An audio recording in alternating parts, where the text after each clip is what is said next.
Hello, നമുക്കിന്നൊരു മത്തിക്കറി ഉണ്ടാക്കിയാലോ.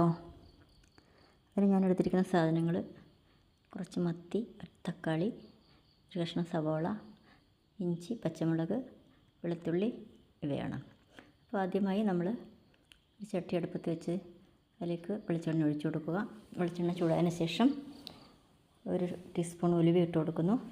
അതിനുശേഷം ഉള്ളി, തക്കാളി, പച്ചമുളക്, ഇഞ്ചി ഇതൊക്കെ ഇട്ട് നന്നായി വഴറ്റുക. വെന്തതിന് ശേഷം അതിലേക്ക് 1/4 ടീസ്പൂൺ മഞ്ഞൾപ്പൊടി, 1 ടേബിൾ സ്പൂൺ മുളക് പൊടി, 1/2 സ്പൂൺ മല്ലിപ്പൊടി ഇവ ചേർത്ത് നന്നായി ഇളക്കുക. ഇതിൻ്റെ പച്ചമണം മാറിയതിന് ശേഷം നമുക്കതിലേക്ക് പുളിവെള്ളം ചേർത്ത് കൊടുക്കാം. അപ്പോൾ ഇതിലേക്ക് ഞാൻ സാധാരണ പുളിയാണ് ചേർത്തിരിക്കുന്നത്, കുടംപുളിയല്ല.